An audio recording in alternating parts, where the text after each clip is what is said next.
premier webinaire flash qui va nous permettre de donner la parole à une médecin spécialiste, le docteur Barbara Pistilli, qui est donc oncologue médicale et chef du comité pathologie mammaire à Gustave-Roussy et qui vient nous parler d'un projet, d'un programme de recherche Oasis. Et puis, dans un deuxième temps, on va aussi donner la parole à Laure Chotel, que vous connaissez sous le pseudo Laure Advocacy, qui, sur Mon Réseau Cancer, vous propose plusieurs animations pour parler de la recherche clinique et répondre à un certain nombre de questions.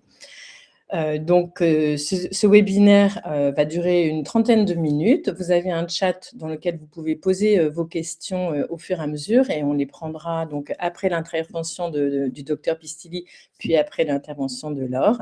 Et on espère que ce sera très utile. Donc, docteur Pistilli, à vous la parole et merci beaucoup d'être avec nous. Merci beaucoup Laura pour l'invitation. C'est vraiment un plaisir et un honneur d'être là aujourd'hui pour ce webinaire Flash. Mon objectif est, comme Laura l'a déjà dit, c'est de vous parler du programme Oasis que je vais vous montrer en quelques slides. Et l'objectif, c'est là aussi de donner un petit peu de temps à les questions et à tous les points qu'on peut discuter sur les modalités de déroulement et même de participation à ces programmes. Est-ce que vous pouvez me dire si vous voyez bien mes slides? Alors, vous pouvez les mettre en plein écran, mais on les voit bien, mais on peut les mettre en plus grand, ça sera plus agréable. Ok, donc j'essaye une deuxième Voilà, manip. c'est parfait. Là. C'est bon comme ça? C'est parfait. Ok. Donc, le programme, il s'appelle Oasis.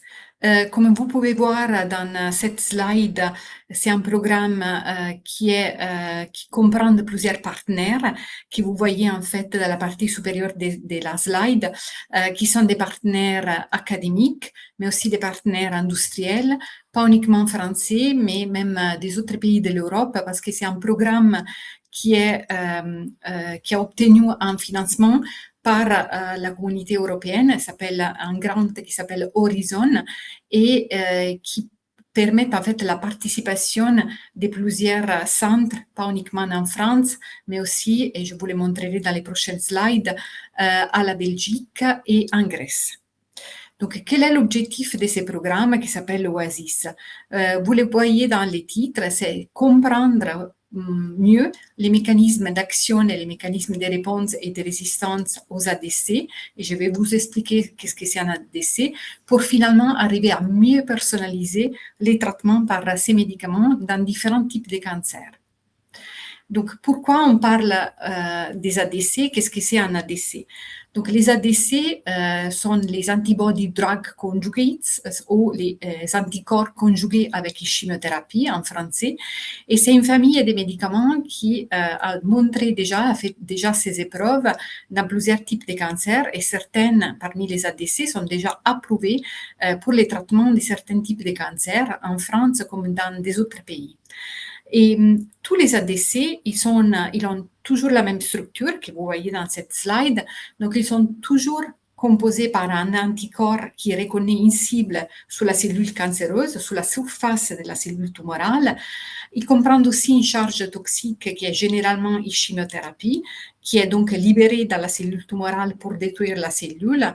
Et il comprend aussi une troisième partie qui est très importante, qui est un lien qui permet d'attacher la chimiothérapie à l'anticorps. Donc finalement, les mécanismes d'action, on peut les résumer de façon très simple comme une sorte de cheval de Troie qui arrive à identifier, localiser la cellule tumorale, se lier à la surface de la cellule tumorale, être internalisé par la cellule tumorale et libérer sa charge de chimiothérapie dans la cellule tumorale et épargner le plus possible les cellules saines. Mais attention, je ne suis pas en train de dire qu'il n'y a pas des effets secondaires. Il y a quand même des effets secondaires qu'il faut toujours considérer. Donc, les ADC sont très prometteurs. Pourquoi? Parce qu'en fait, ils ont démontré des résultats, je dirais, assez intéressants dans plusieurs types de cancers, notamment dans les cancers solides, surtout dans les cancers du sang, dans les cancers urothéliales, notamment de la vessie, dans les cancers gastriques, dans certains types de cancers du poumon et dans les cancers des ovaires. Et dans certains de ces types de cancers, en fait, ils sont déjà remboursés et disponibles. Mais comme vous pouvez voir dans cette slide, ils sont très prometteurs, mais pas magiques en fait. Donc, il y a des réponses et des effets secondaires qui peuvent varier beaucoup d'une personne à l'autre, d'un patient à l'autre. Et ce qui peut expliquer les différences sont d'un côté le fait que la cible, quelquefois, n'est pas exprimée dans la tumeur alors qu'on s'attend que la tumeur l'exprime. Et donc, il y a une certaine variabilité d'expression de la cible à laquelle l'anticorps peut s'attacher. Quelquefois, la chimiothérapie, donc les médicaments qui est véhiculé par l'anticorps, n'est pas efficace dans certains types de cellules tumorales. Il y a certaines cellules qui étaient sensibles à l'ADC avant, mais qui finalement peuvent devenir résistantes au cours du traitement. Et il y a finalement aussi certaines patientes qui peuvent développer des toxicités qui deviennent difficiles à gérer et qui peuvent empêcher la poursuite du traitement. Donc la question clé qu'on se pose aujourd'hui dans l'oncologie en général est comment on peut mieux personnaliser les traitements par les ADC et comment on peut mieux donner un ADC qui pourrait être particulièrement efficace pour un patient et qui pourrait limiter le plus possible les effets secondaires. Et donc, dans les programmes Oasis, on cherche d'adresser cette question. Et comment on est en train de le faire? En fait, on peut résumer les programmes Oasis dans une phrase, c'est-à-dire un programme européen pour mieux identifier quels sont les biomarqueurs, donc les facteurs qui sont associés à la réponse aux ADC et à la résistance aux ADC.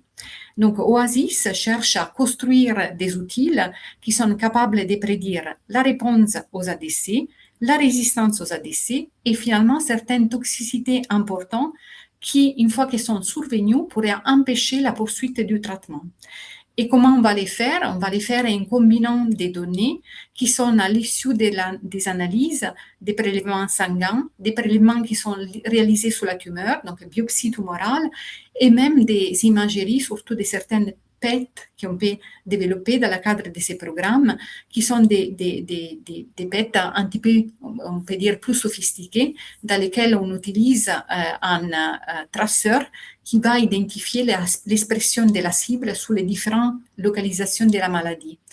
Et finalement, on va mettre ensemble toutes ces données grâce à des logiciels d'intelligence artificielle qui sont toujours développés en France, particulièrement par Central Supélec. Et ce qu'on voudrait obtenir à la fin, c'est une sorte de logiciel comme celui que vous voyez dans la figure ici, qui permettent de guider les oncologues, donc d'aider les oncologues dans le choix des ADC, de l'ADC qui est le plus pertinent, le plus intéressant pour chaque patient. Donc, l'objectif, bien évidemment, ce n'est pas celui-là de remplacer les médecins, mais plutôt de lui donner un outil qui permette un meilleur choix dans les futurs du traitement par ADC, qui est le plus intéressant pour chaque patient. Et donc, qu'est-ce que ça peut apporter votre participation à cette étude? En fait, votre parcours de soins peut aider à comprendre quels sont les mécanismes de réponse et de résistance aux ADC. Et en fait, participer à ces programmes, ça permet de mieux comprendre pourquoi un ADC fonctionne ou ne fonctionne pas, permet aussi de suivre la maladie, l'évolution de la maladie tout au cours du traitement par l'ADC. Pourquoi? Parce qu'il y a des prélèvements sanguins. Attention, ce n'est pas des biopsies de la tumeur, mais des prélèvements sanguins tout au cours du traitement qui pourraient être utiles pour comprendre comment la tumeur peut changer au cours du traitement par l'ADC. Et à savoir que la biopsie de la tumeur, donc la biopsie des tissus, nous allons la faire uniquement avant de démarrer le traitement et éventuellement à la fin du traitement par l'ADC. Donc, pendant le traitement, nous réalisons uniquement des biopsies liquides, c'est-à-dire des prélèvements sanguins. Et peut mieux anticiper, comme je le disais tout à l'heure, certains effets secondaires de la thérapie et mieux préparer aussi les designs, la façon dans laquelle nous allons concevoir les futurs ADC. Pourquoi? Parce que nous pouvons générer des données qui sont intéressantes aussi pour mieux désigner les ADC du futur qui pourraient surmonter les mécanismes de résistance aux ADC qui sont actuellement disponibles. Donc, ce qui est important savoir est que participer peut contribuer à améliorer les soins pour les patients actuels et futurs.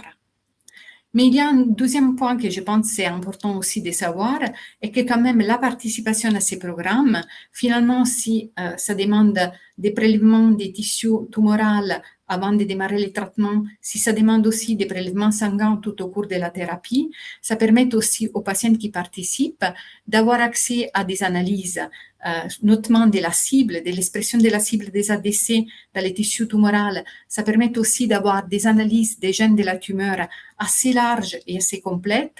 Et ça permet aussi d'avoir des résultats des analyses des protéines sériques qui pourraient être intéressants pour chaque patient qui participe à cette étude pour avoir une cartographie de la tumeur et qui pourrait mieux orienter les futurs choix thérapeutiques.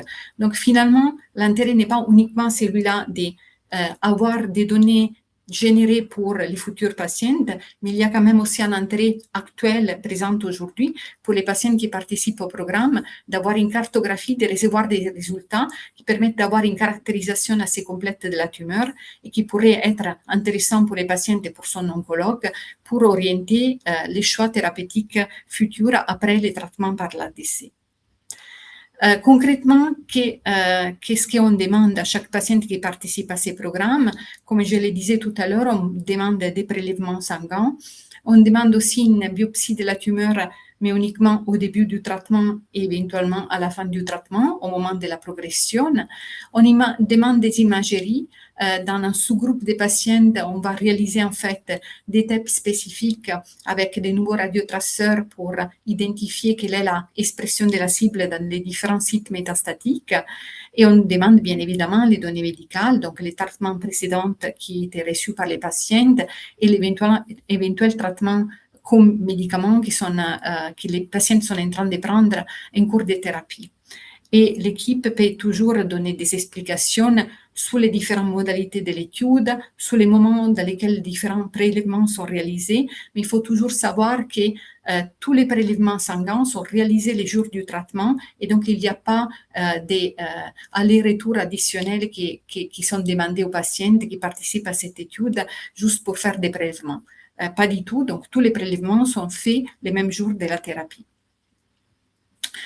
Qui est concerné finalement par ces programmes?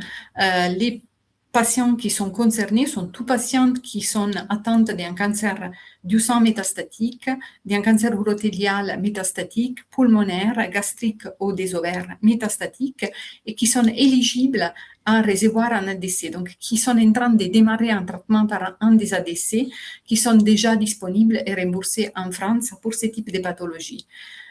Et donc, les sites participants, je l'ai déjà évoqué, il y a plusieurs centres en France qui sont actuellement ouverts, environ une trentaine de centres, il y a 20 centres additionnels qu'on va ouvrir très prochainement. Il y a plusieurs centres à la Belgique aussi et en Grèce qui sont en train d'être ouvertes dans les prochaines semaines. Et bien évidemment, si vous avez des questions sur ce programme, n'hésitez pas à solliciter, à poser la question à votre oncologue ou à l'équipe de recherche clinique, ou même à poser des questions à mon réseau cancer du sang ou mon réseau cancer. Si vous avez des questions spécifiques concernant l'étude, ils vont me transférer les questions. Donc, dernière slide, qui sont les messages à retenir. Donc, Oasis, c'est un gros programme européen qui veut transformer la modalité dans laquelle nous traitons aujourd'hui les patients avec les ADC et rendre ces traitements encore plus personnalisés. Et pour faire ça, c'est vraiment important de savoir que les ADC sont une avancée importante, mais que la réponse peut varier en fonction des patients. Et ce que nous cherchons de comprendre aujourd'hui est si une biopsie de la tumeur ou simplement un prélèvement sanguin grâce aux outils de l'intelligence artificielle, peut permettre d'arriver un jour à mieux identifier quel est le meilleur ADC pour chaque patient. Et bien sûr, il faut savoir que la participation à ces programmes est un choix totalement libre et que si vous avez des questions, n'hésitez pas non plus à les adresser à cette adresse unique qui est oasis@unicancer.fr. On pourra vous informer aussi sur les centres plus proches de votre domicile dans lesquels l'étude est actuellement ouverte. Et je vais m'arrêter ici. La dernière slide, c'est juste pour vous dire qu'il Il y a Cancer Patient Europe qui fait partie des partenaires de ce programme et qui a une collaboration avec les différents Patient Advocacy Group, notamment aussi mon réseau cancer ici en France. Et ils ont préparé une brochure qui est très bien faite et qui sera partagée bientôt avec les différents groupes en France et à l'étranger qui travaillent sur ces programmes pour mieux informer les patients sur l'intérêt de la participation.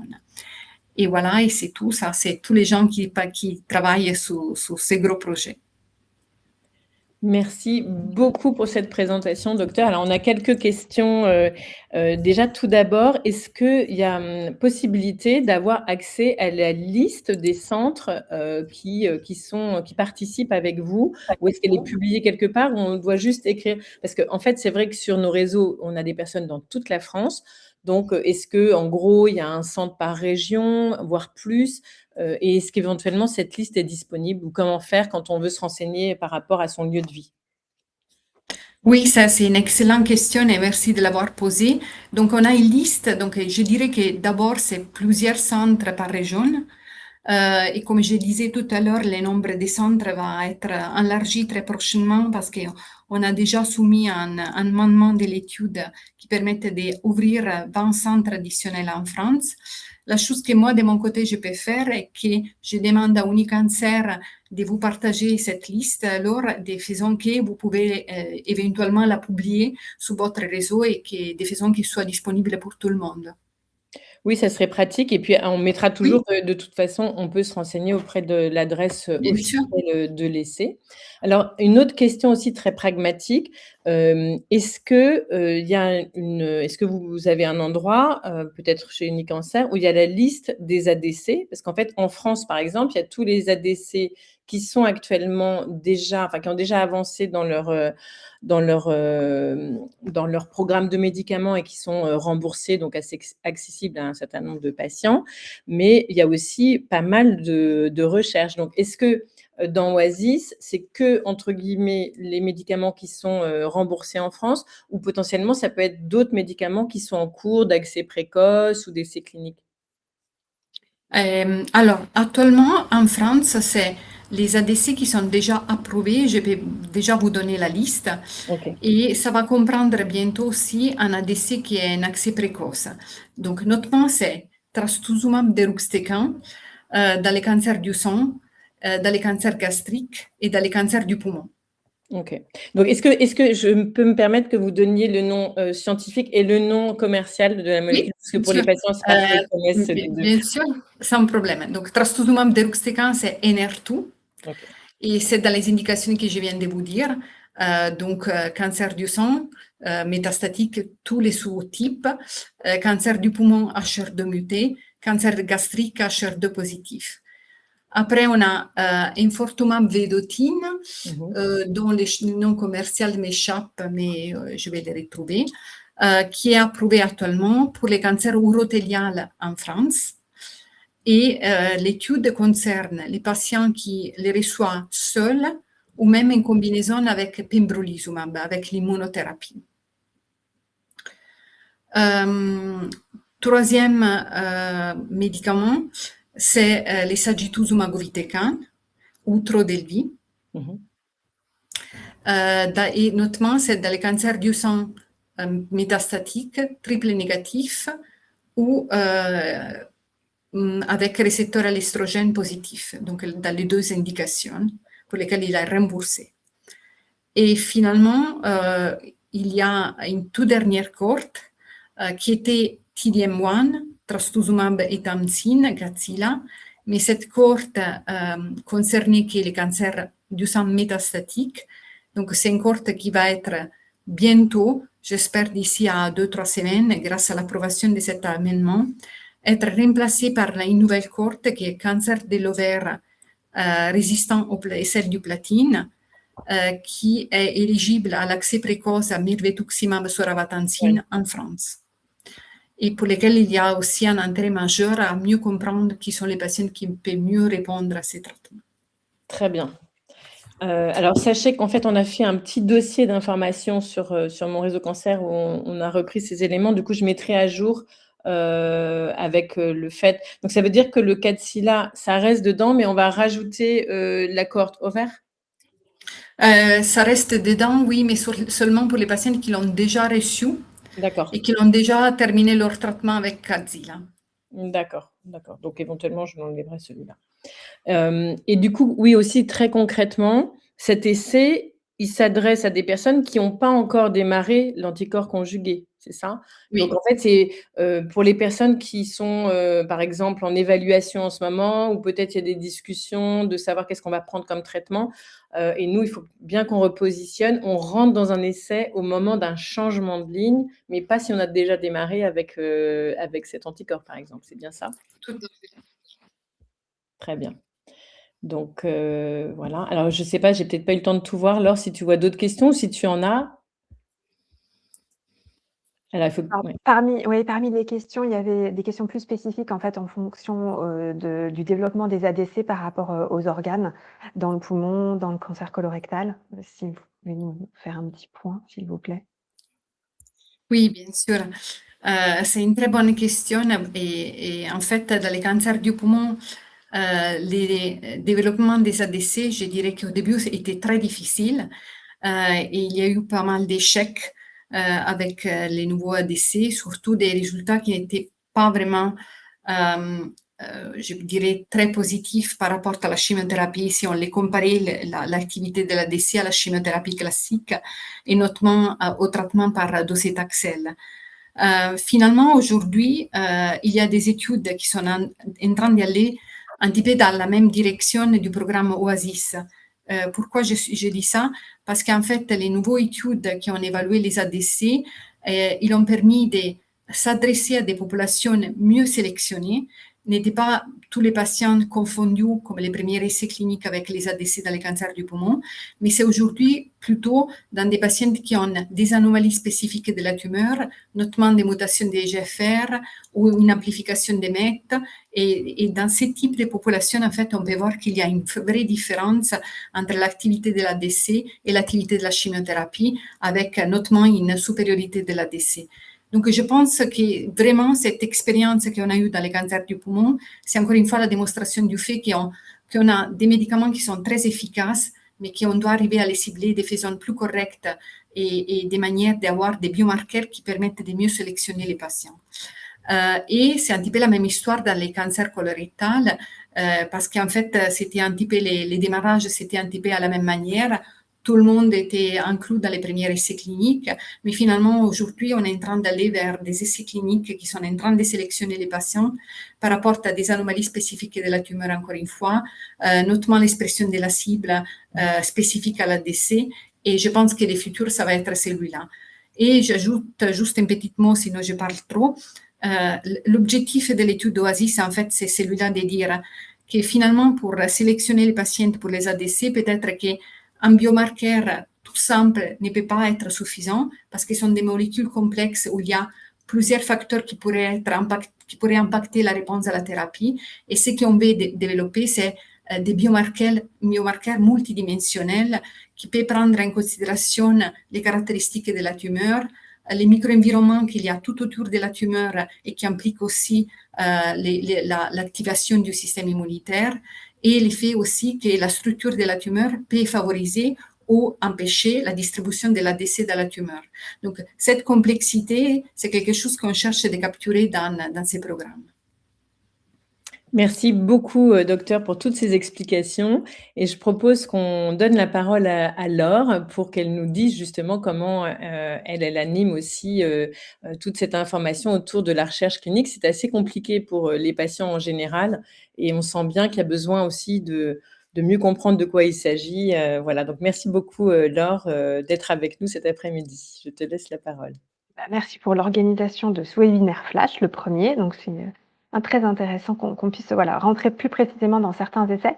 Je vais vous partager, juste, une petite slide pour, voilà, vous présenter un petit peu donc, ce programme, sur les essais cliniques donc, qui fait partie en fait du programme Boussole et donc, voilà, on a mis en place des ateliers thématiques sur, les essais cliniques qui s'appellent «Les essais cliniques et moi» et donc de façon plus précise. Donc il s'agit d'ateliers, qui ont lieu une fois par mois, qui sont en visio, qui durent environ 1h30 où, ben, voilà, on commence par un petit tour de table parce que, ben, on a des personnes qui viennent effectivement de tous les réseaux, mon cancer, du sein, du poumon, gynéco, colorectal et proches.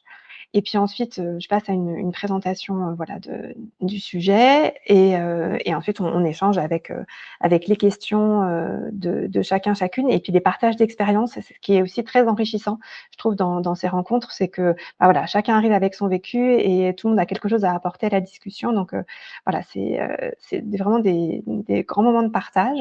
Donc les objectifs de ces échanges en ligne, c'est bien entendu de mieux comprendre ce que sont les essais cliniques de façon globale et puis aussi surtout de se préparer en fait pour être en capacité de participer soi-même au fait de chercher un essai clinique. On voit qu'il y a beaucoup d'outils en fait, qui sont accessibles aux patients et aux proches. Donc emparons-nous en fait de ces possibilités-là et se préparer aussi pour rentrer dans un essai.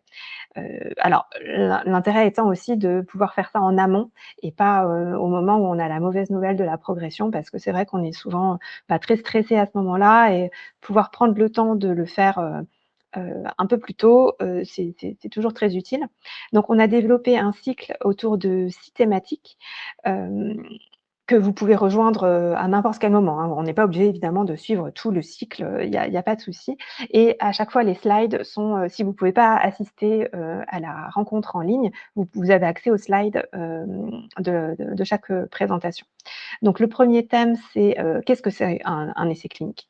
Donc là, c'est vraiment, démystifier aussi, un petit peu ces représentations qu'on peut avoir sur on est un cobaye quand on rentre dans un essai clinique. Donc là, voilà, on aborde, toutes ces questions-là. Ensuite, la 2e thématique est, sur comment trouver un essai clinique. Donc on voit avec les bases de données, qui sont, voilà, soit, européennes, soit, américaines et puis, tous les moteurs de recherche pour, trouver un essai clinique. Ensuite, le 3e thème, c'est sur les questions à se poser soi-même et à poser à ses équipes, médicales avant d'entrer dans un essai. Le 4e thème, là, on rentre vraiment dans le dur avec la compréhension des résultats d'un essai clinique, pour être, vraiment outillé et pour pouvoir comparer l'efficacité, d'un essai par rapport au traitement standard, par exemple et puis les données aussi en termes de sécurité, donc efficacité, sécurité. Le 5e thème, c'est autour des documents d'information, donc qu'on donne aux patients avant de rentrer dans un essai clinique et avant de donner son consentement. Donc ils peuvent être assez longs, donc on voit ce qui est important et ce qui, peut l'être un peu moins et on essaye voilà, de comprendre ce qu'il y a là-dedans et enfin le dernier thème alors est pas directement relié à la recherche clinique, enfin c'est plutôt à l'issue de la recherche clinique, quoique ça peut être pendant aussi et donc là, c'est tout ce qui concerne l'accès aux médicaments qui n'ont pas encore d'autorisation de mise sur le marché, donc qui ne sont pas encore autorisés officiellement pour l'ensemble des patients, sur le territoire français et donc là, c'est lorsqu'on parle d'accès compassionnel, d'accès précoce ou d'accès direct. Donc voilà pour l'instant où nous en sommes voilà, des 6 thématiques de ce cycle qui peuvent, s'enrichir, voilà, avec vos besoins, vos suggestions et cetera, donc n'hésitez pas et j'arrête le partage. Merci beaucoup. Alors, du coup, je ne vois pas, de questions, mais donc, cette proposition, ça fait quoi? Un peu plus d'un an, presque 2 ans, je pense, Laure, qu'on a 1 an et demi, ouais. initié, voilà, ces ateliers et puis, donc on les a intégrés dans ce programme Boussole qui cherche à apporter, différents types de réponses, d'orientation, de soutien, en petits groupes, hein. L'idée, c'est vraiment d'avoir quelque chose où là, tout le monde peut discuter ensemble. Et donc aujourd'hui, c'est un petit format webinaire avec l'idée comme ça de pouvoir inviter de temps en temps un expert ou justement la présentation d'un essai pour mieux comprendre. En fait, c'est vraiment très, très utile. Et donc, on va pouvoir... alors, on sera très intéressé, Barbara, par le lien avec Cancer Patient Europe sur la petite brochure qu'on pourra intégrer à notre dossier. Je le mettrai à jour donc avec l'information autour de l'accès précoce dans le cancer de l'ovaire. Et puis, on va essayer de faire un petit replay de ce webinaire flash de façon à ce que vous puissiez le retrouver, le partager autour de de vous, puisque l'idée, c'est vraiment que beaucoup de patients qui en sont à démarrer un traitement par ADC puissent, j'allais dire, bénéficier de cet, essai qui va permettre de faire avancer les connaissances scientifiques, mais aussi avoir, finalement accès à une cartographie très précise de sa propre maladie, ce qui, peut être utile à court terme ou moyen terme, puisqu'on voit bien qu'on va vers une médecine extrêmement, précise, très, pointue, où les patients reçoivent des traitements très différents les uns des autres et ça nécessite là aussi de bien le comprendre nous-mêmes avant de pouvoir en parler correctement. Donc merci beaucoup à toutes les 2 pour ce webinaire flash qu'on finit pile à l'heure et merci à vous d'être venus, écouter et poser vos questions et n'hésitez pas à nous dire, si c'est utile et si vous souhaitez qu'on essaye de faire ça de temps en temps. Voilà. Merci Merci, beaucoup. à Bonne fin bientôt. de journée. Au Au revoir. revoir.